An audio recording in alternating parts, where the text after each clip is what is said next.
That's a big initiative of the Congresswoman's and as well as the administration.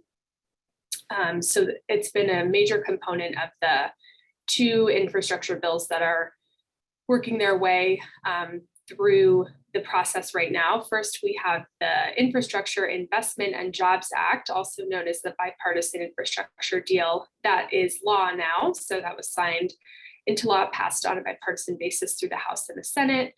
And now that will go through the process of all of the agencies that it directs to develop programs and basically figuring out how exactly to spend the money, what the formulas will look like for getting the money out to states and local governments, all that kind of nitty gritty of getting funding out the door.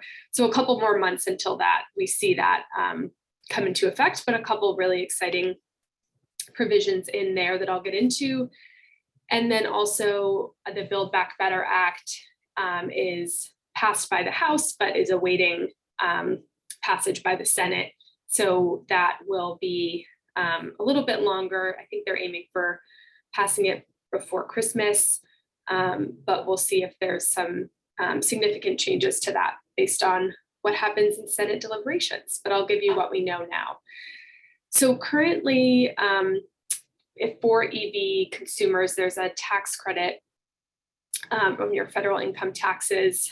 You would be able to get up to $7,500 off of your annual tax bill, depending on the type of EV that you purchase, and depending on your tax bill as well, because that credit is non-refundable. So if you don't owe more than $7,500 in taxes, say you only owe $4,000 in taxes, you would only be able to get that $4,000 off.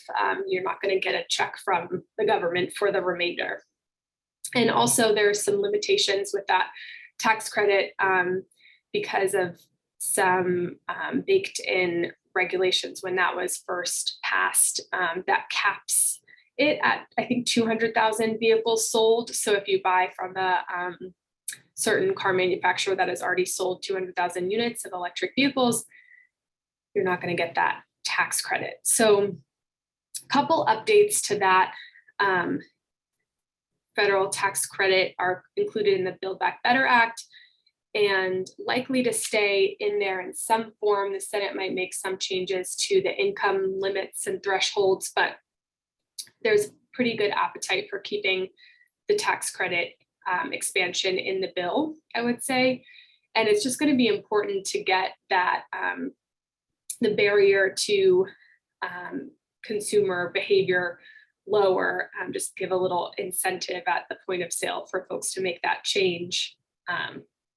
So in the Build Back Better Act, which again, this is the one that isn't law yet, but it did pass the House, it increases that tax credit to up to $12,500, depending again on the type of vehicle you get. And there are some income limits. So if you make above 250,000, I think it is right now, as a single filer, you wouldn't be eligible. And also there's limits to the price of the car that you buy. So if you're buying a vehicle, a car that's more than $55,000 or an SUV that's more than 80,000, seen some different figures, but basically, if you're buying a super luxury vehicle, you're not going to qualify for the tax credit either. But the other changes to this tax credit are that it becomes refundable rather than non-refundable, so that even if you only owe $4,000, $5,000 in federal taxes, you'd be able to get the full $12,500 benefit for your vehicle purchase. And also it would make used electric vehicle purchases eligible for a small tax credit as well, depending on the specifications of that car. So that's the tax credit piece. I'm not a tax expert, but I think that pretty much sums up what the broad strokes of that policy are as it stands now, and might be updated to if the Build Back Better Act passes. But the infrastructure bills also have other provisions for electric vehicles, and this is kind of more speaking to, as an electric vehicle driver around the state, what the landscape is going to look like in terms of charging, which again can be another barrier to people purchasing electric vehicles. I think others will talk about the idea of range anxiety, that hesitancy to buy an EV if you're not sure if there's going to be charging infrastructure along your route. So going back to the first infrastructure bill I mentioned, the bipartisan one, that had $77.5 billion to build out a national network of EV charging stations. And New Hampshire is expected to receive $17 million of that. It's an investment over 5 years. And that is just in the form of formula funding and that's determined by the Department of Transportation. So that will flow down to New Hampshire, again, about $17 million. And then that's likely to be figured out at the state level where they would like to prioritize the funding, how they're going to be getting that out the door. But likely the idea of those funds is for the state to develop an idea of charging stations along alternative fuel corridors, which this might be a piece for Ricky to chime in on. But I believe New Hampshire has at least the major interstates are alternative fuel corridors, so 89, 95, and 93, and potentially more coming. And then if those are determined to be sufficiently built out, the funds are able to be used for other roads, state roads, things like that. So that will be kind of a dramatic ramping up of the charging stations that you see along interstates and hopefully also along state routes, just your major highways, your major commuter throughways. It's really important for tourism. We hear a lot from businesses in the North Country that are worried about not having enough charging infrastructure for people coming down from Canada because they have a lot higher rates of adoption of EVs. So it'll be really important for tourism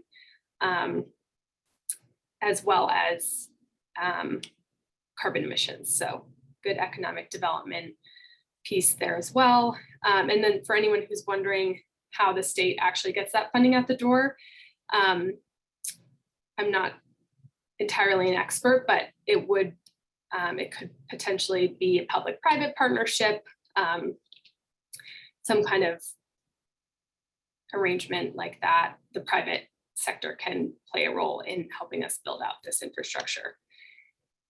So I think that's kind of the main points. There's a couple other provisions in the Infrastructure Investment and Jobs Act for grants that the state could apply for beyond this formula funding. So there's going to be nationally $2.5 billion available for grants. So competitive grants for things to do with EV charging, lots of money for research and development. Department of Energy will be taking a look at the end-to-end life cycle of batteries. And I know that sometimes comes up in concerns as well. So lots of funding for making sure that we're enabling the best product to be out there on the roads, both in terms of greenhouse gas emissions throughout the life cycle and technology. And in the Build Back Better Act, again, that also provides funding for that. There's additional funding for grants, and that has an additional focus on electric vehicle charging infrastructure in rural communities, underserved communities, through grants and technical assistance from Department of Energy, as well as funding in the form of Department of Energy rebates to private property owners like workplaces, apartment buildings. If they put in electric vehicle chargers, they'd be able to get a rebate. So that is my updates. I hope that was helpful and happy to answer questions at the end.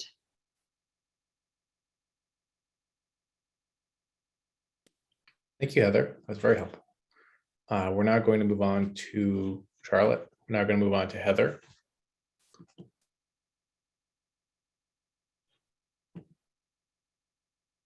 Heather, are you there?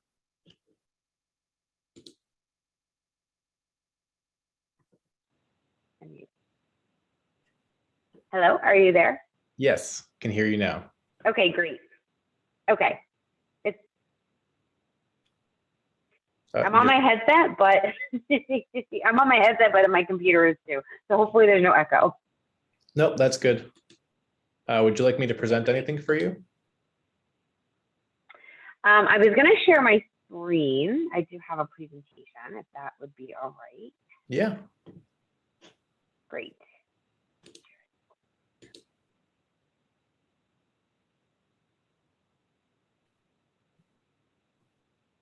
Okay, can you guys see my screen?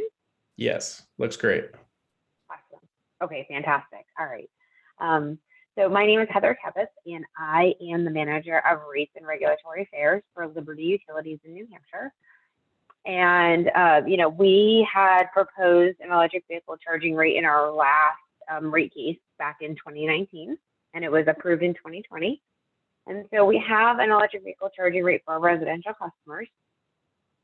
And I'm going to talk a little bit about, why we think this is an important opportunity for our customers, and also how it's an important opportunity for our customers to potentially save money on their bills and be able to still charge their car.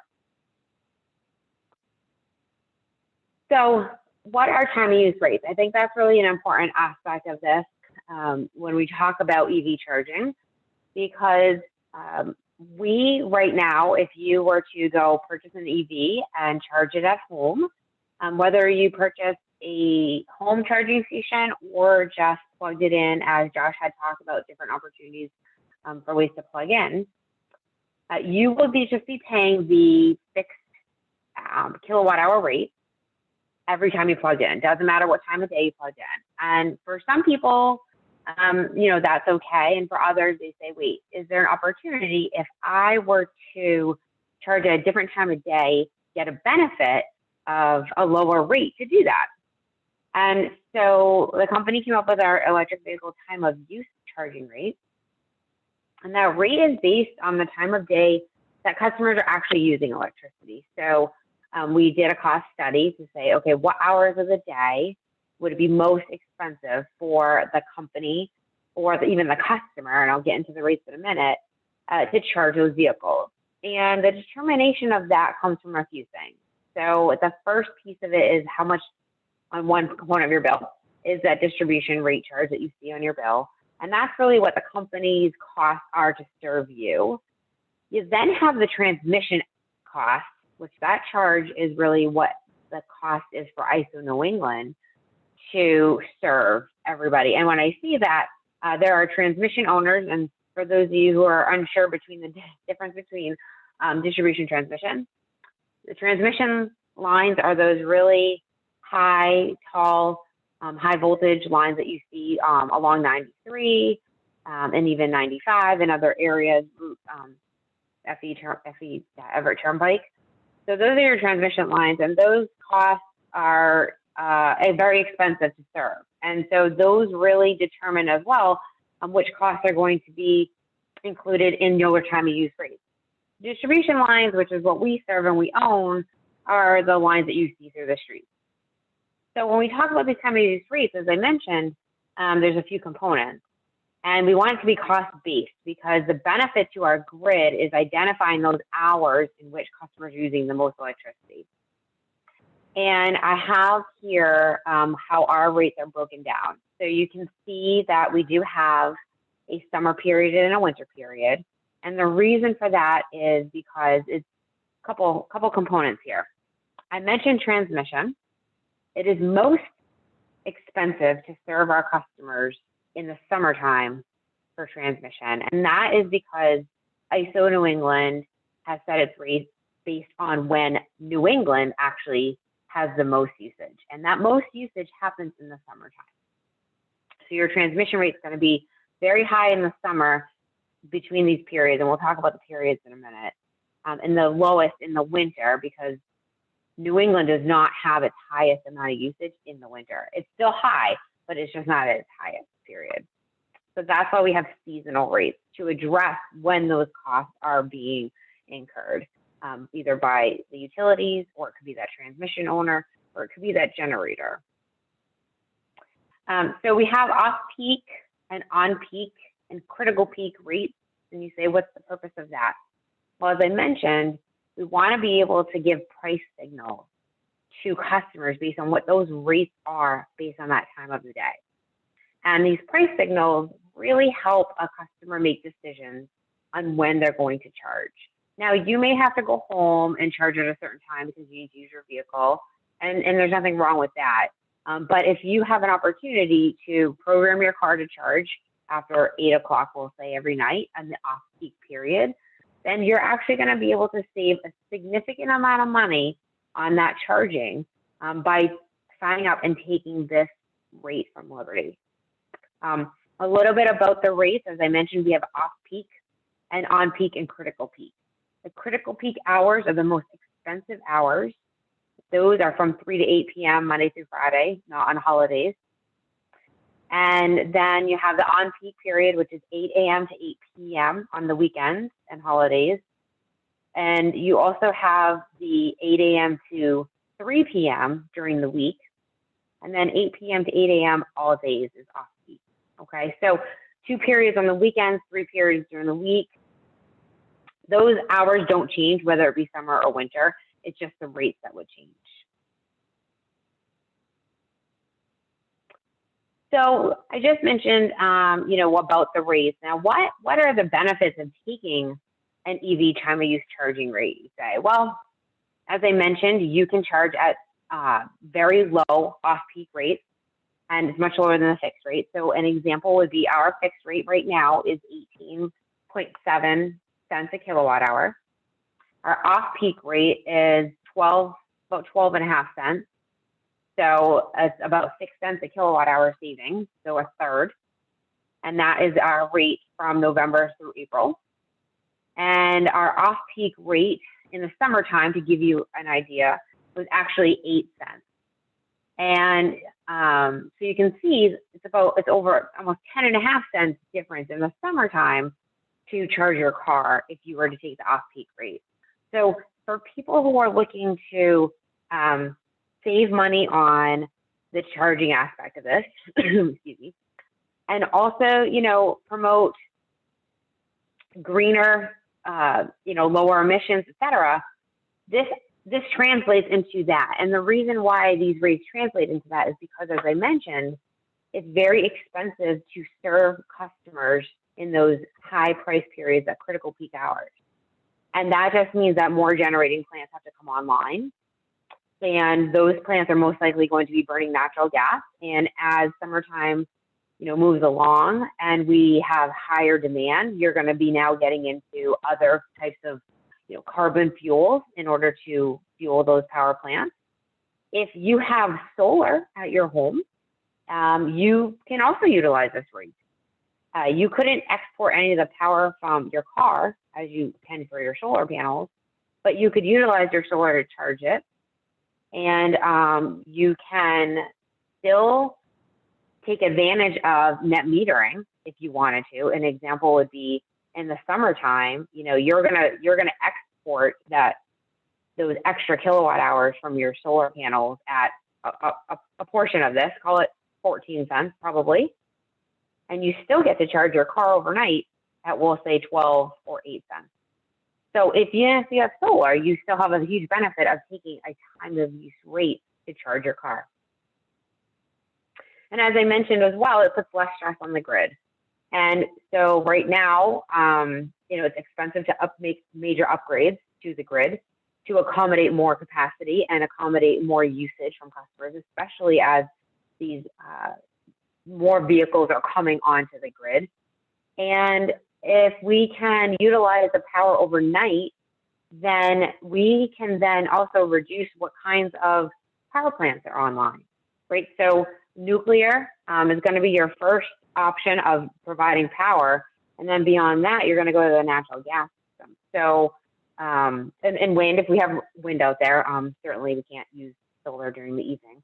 But again, you have opportunity to also use fuels for the power plants if you're not charging with solar to charge your car up overnight. So if you utilize that. A couple of things I will say is, a licensed electrician would, if you were interested in this rate, would come to your home and just make sure that you can have a dedicated circuit in your home to this charging station or to the charger.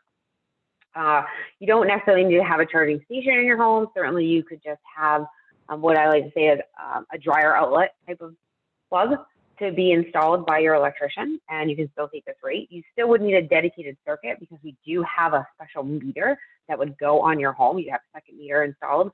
So we have this meter. This is not a whole home rate. So when I say that, that just means that you couldn't charge your whole home. Not charge, but you couldn't get time of use on the whole home. And that's purposeful because this is dedicated to charging stations. And if anyone is interested in actually calling us and getting a home charger, if you live in our territory, or not a home charger, but taking the special rate with a meter, feel free, just give us a phone call. I have the phone number here on the screen, and just let our customer service folks know that you're interested in getting this time use rate, and that you want to start that process, and we'd be happy to help you. And I'm happy to take questions at the end on our rate. Thanks.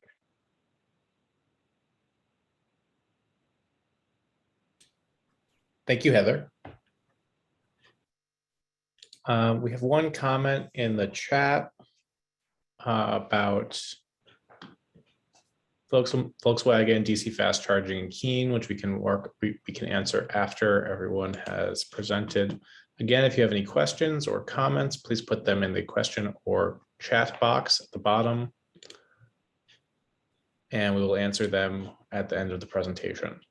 I'd now like to direct to Ricky. I think that I had made you a co-host, so you can present if you'd like to, but I think that you have to stop presenting to get there. Yes. Perfect. Hi, just give me 1 second to get this going. Sure. That's the wrong screen. There we go. Looks good here. So let me get my. Hi, everyone. I'm Ricky DiCillo, the Grants Coordinator at the Air Resources Division of the New Hampshire Department of Environmental Services. I wanted to talk briefly about some of the ways the state of New Hampshire is supporting electric vehicle adoption and electric vehicle charging. I also want to thank everyone else for just kind of introducing some of these topics. I'm going to today just kind of throw a bunch of resources at you and a bunch of information. So, take some notes. I'm happy to circle back at the end if there's questions, and I'll be sending out these slides with the links to everything you need. So, next slide, there we go. Right now, there's about 115 level 2 charging stations across New Hampshire. Like we've said, these can charge like 10 to 25 miles of range in an hour. These are the kind that use like a dryer or stove circuit, those big round chargers that you might have seen in your house. These are good for places a traveler might be at for a while. Meanwhile, there are only 19 direct current fast charging stations available in New Hampshire. 6 of them are universally accessible, like all day, all night. These fast chargers are important for longer road trips and to quickly fill up an electric vehicle's battery. As Charlotte mentioned, we have these corridors that have been designated as alternative fuel corridors. And you can see on the map, we have quite a few of them. We've nominated some strategic highways for this. If you've ever driven on 93, you might have seen the blue alternative fuel corridor signs. When you look at that map, those solid green lines represent the EV-ready corridors where there's sufficient access to DC fast charging. And the orange dotted lines are pending corridors which don't have sufficient access to DC fast charging yet. So as you might know, New Hampshire received approximately $31 million from the Volkswagen settlement. The governor has committed 15% of those funds, which is the maximum amount allowed under the settlement, specifically to EV charging stations. Here at DES, we recently released a funding opportunity seeking proposals for the installation of public DC fast charging stations with co-located level 2s along several of New Hampshire's travel corridors.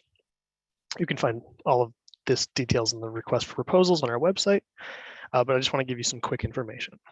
So first, there's approximately $3 million available for the solicitation. It's open to any party with the knowledge and expertise necessary to meet the requirements. Eligible projects would include qualified proposals for installation, operation, and maintenance of EVSE, it's just electrical vehicle supply equipment. And up to 80% of the eligible costs may be reimbursed from the VW Trust for the selected proposals. Or if you're looking to do this on state or local government owned property, up to 100% of the eligible costs can come from the VW Trust. So again, check our website for the details in the request for proposals for more, but generally, the goal is to get DC fast chargers to those corridors, sections in New Hampshire that don't yet have them. We also have currently active our state clean diesel grant, which can also be found on our website, links up there.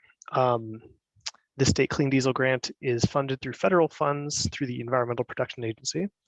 We then match those EPA funds with funds from the VW Trust, and that unlocks additional EPA funds. So altogether this year, there's about $800,000 available to grants. For grants, these can go to businesses, towns, state agencies, school districts in New Hampshire. This program will replace diesel units with cleaner units, including electric vehicles. So this can include stuff like school buses, refuse trucks, street sweepers, and other diesel-based equipment and vehicles. And if you're looking to do this program and you're proposing an electrification project, you can receive bonus points towards the score and higher funding percentages on the project. So if you or anyone you know is operating a diesel unit, it's worth checking out. The applications are due on December 17th. It's not that, it's a fairly simple application to fill out, so I recommend looking into it. So another resource I want to just kind of throw at you really quick, the New Hampshire Electric Co-op. Depending on your location, you may be eligible for some electrification support from the Electric Co-op. Generally, they offer rebates on home and commercial energy efficiency modifications, like Energy Star appliances, weatherizing windows, etc. It also offers rebates for installing EVSE. So there's like a commercial/municipal incentive rebate, which is for 75% of the cost, or up to $2,000 for installing a level 2 or DC fast charging EVSE. There's also a residential rebate, which is for up to $300 to install a level 2 EVSE for your home, or up to $600 for 2 of them. And they also offer rebates for electric vehicles, plug-in hybrids, and electric motorcycles. And when you're charging those, they also offer, like Heather said, a residential time of use rate. Next thing I want to just throw at you, the Granite State Clean Cities Coalition. It's a program housed here at the Department of Environmental Services. It's a group of alternative fuel fleets and advocates working to support the transition to alternative fuels and to reduce petroleum use in transportation. They're a great resource to provide information and references to help reduce fuel consumption. They can support fleet owners transitioning to cleaner fuels like electric vehicles. They also host webinars featuring manufacturers, industry leaders, and support services. And they even host live events and demos where you can see and even drive new EV models. So if you're like on the fence and you want to get your hands on one, like just try it out, this is a good place to look into. Last resource I want to throw at you is the Alternative Fuel Data Center. It's through the Department of Energy. It's got some really cool resources to just kind of poke around and look at. I really like the vehicle search tool. You can basically look at what's out there for electric vehicles. So if you're thinking about, getting a new truck or a new tractor or a new street sweeper, and you want to know what kind of models exist that can fulfill your needs, this is just a good tool to look into make, model, availability, stuff like that. They also have lists of laws and incentives for your area, so you can find out what else is out there. And they have a collection of case studies if you want to read about these successful transition to EVs. So I said all that really fast. My last thing is that here at DES, we're leading by example. We have some plug-in hybrids ourselves that we use. And we're really just really happy to show these off. If you're curious about other things, or if you want to know more about any of the grants I mentioned, any of the opportunities, any other stuff that might be coming down the pike, you can reach me at my email address there. If you're interested in talking about the Granite State Clean Cities Coalition, our coordinator, Jessica Wilcox's information is there. And if you have questions about sort of the VW, Volkswagen Mitigation Trust, and the New Hampshire settlement, Tim White, it would be the person to go to for that. His information is there as well. Otherwise, I'm going to be respectful of people's time and say that I'll take any other questions that come up at the end. That's all I got. Thank you, Ricky. Again, if you have a question, please put it in the chat, or I believe you can also raise your hand. If you want to give a vocal question, we already have a couple down here, so I'll pull those up. John Condos is looking for some help, potentially from Charlotte, about the federal infrastructure money for EV chargers locally, including police departments that we could convince to get EVs. Second question is, what is the potential to get infrastructure money for e-school buses for the V2G pilot? I can take that. Thank you, Joshua. Hi, John. Nice to hear from you. I am not totally sure if there's a direct allotment for police department vehicles going electric, but there should be funds available for local governments. So that kind of will probably be a little bit down the road when we see how the funding breaks out, how each state wants to kind of divvy it up, if they have competitive grants at the state level for local governments, or the national grants should be available for that type of thing. So I'll keep that in the back of my mind as this kind of continues going, and feel free to send me that report on, if you'd like, on the police cars. Excuse me. But the school buses, there is going to be dedicated funding for.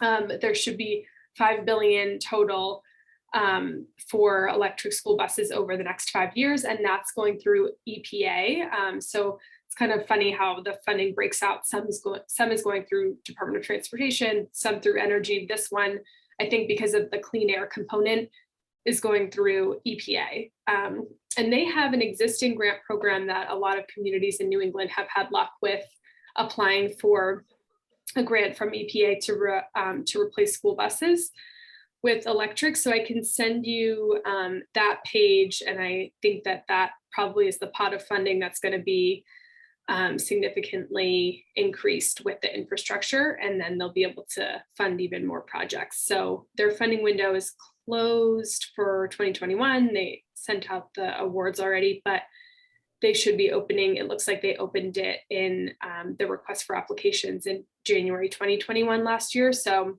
I'll send you this page, and you just keep an eye on it in the coming month, see when that opens up. And then also happy to make sure you're in touch with our office if you ever need assistance with locating other funding or getting letters of support from the Congresswoman. So I'll give you my email. I'll drop my email in the chat for everybody. Thank you. Next question is, do other New Hampshire utilities have I think that's TOA rate? Did you mean time of day, time of use, or actually? Yeah, that's Heather. So I can take that. I don't believe that Eversource or Unitil has one, but I'm not positive if the co-op has one. So can't speak for them. I feel like I think that the co-op does, but don't hold me to that. I was doing some research onto which ones have different rates and which ones don't. They also have an incentive for installing chargers and buying a vehicle, depending on which ones you get and where you're located. From William Brown, it seems very limited with the time of use, time of day system. Why aren't we getting real time of day pricing or in 5-minute increments, such as the ISO New England pricing? That's in the nitty gritty of the policy aspect of New Hampshire rate basing, I think. So a kind of broad answer to that would be that the legislature in New Hampshire hasn't pushed for that kind of thing to happen. I think, Ricky, can you talk to that? I really can't, I'm sorry. Definitely I worth can talk to it a little contacting. bit. Yeah. Okay. Yeah, so I mean, couple of things. One, it's in order to provide real-time pricing, we would need, the utilities would need very smart meters to do that. You're not just, so currently the way, you know, your meter right now, all your meter does is collect data. It doesn't do anything with rate structures or anything like that. And so if we wanted to go to a real-time based pricing, then we would actually need meters to be able to tell you, your meter would have to tell you what price that is every 5 minutes and how it changes. That's extremely sophisticated. I'm not saying it can't be done, but when you get extremely sophisticated in that way, you need back office, program, software, hardware, et cetera. That is extremely expensive. So given that the amount of EVs right now in the state, the penetration is not really there. That I would say, you know, the cost doesn't outweigh the benefits yet. I'm not saying it never will, but for right now it doesn't. So that's something that could be on the horizon someday. Your second question, why are we limited to electric vehicles? We have a battery storage pilot where we have customers utilizing the same exact rates. And right now we're testing out to see how customers react to those time of use rates and how difficult or maybe easy it is to understand when you run your dishwasher at 6:30 in the afternoon on a Tuesday, what your electric bill may do. Because if you had a whole time of use rate for your house, then those would be the implications, right? You'd be paying that rate that I said was 12 cents and off peak is like 41 cents, whereas your average rate is almost 19 cents, right? So more than twice. So we're offering this right now to give it to our customers for their charging, and maybe at some point someday we'll do whole home, but for right now we're not. Yeah, there's been a decent amount of back and forth between the I guess efficacy of installing smart meters versus the benefit on a cost to benefit ratio. And I can't speak to what the exact cost will be or how that gets recouped, but that's the reason, is that they're just not capable at the moment. How many companies have submitted RFPs for installing charging stations? I don't know yet. I think that the deadline for that was in late October, I believe. Ricky, I think that your agency had put that out. So the deadline for the DC fast charging RFP has actually been extended. Okay. It is currently, I'm just double checking, so I have, there we go. It is currently open until January 28th, 2022 at 4 p.m. So if you're interested in doing this, there's still time to get that rolling. I again would recommend contacting somebody here at DES. You can contact me, contact Tim White, and we can put you into contact with what you need to get that going. So as it's ongoing, we don't have the number yet. Correct. But if you're interested, please reach out to them and get those RFPs in so that we can use up all the money we potentially have.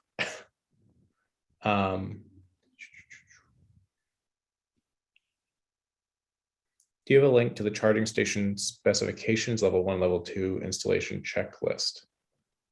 I do not, but I know that there are a couple websites, especially through some of the charging station installers, such as ChargePoint and some others that do have lists like that and go into detail. I also found a couple of good articles before presenting this on the different intricacies of installing them, what you need to do, the different safety aspects of them, because fast chargers need a lot more safety equipment around them because they're using high voltage.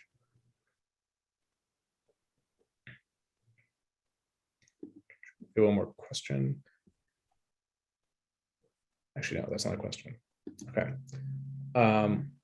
Those are all the questions we have. We're going to, or at least I'm going to be making up another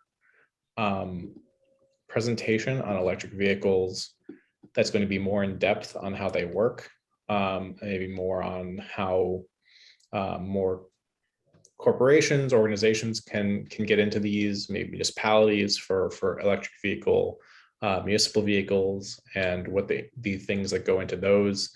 I think that electric vehicles are a huge benefit for municipalities, especially because those are vehicles that tend to not go very far and are parked in the same place every day. A lot of towns have started to adopt those, as well as governments. I think that Ricky and Tim are posting some information on the Volkswagen DC fast charging RFP at the bottom there. If you're interested in any of these programs or funding, please reach out to one of us. Ricky and the DES are probably the first place to start. If you have any questions on the details of these programs, you can reach out to me, or federal programs, you can reach out to Charlotte. Also, the clean diesel RFP is also out, which is a very interesting one for how that works. I think it's very interesting, at least for either replacing old diesel things or doing it with clean diesel. It's very interesting how that's written. I want to thank Ricky, Charlotte, and Heather for being here with us today. And if no one else has any other questions, I'll give you all back an extra 8 minutes of your lunch hour.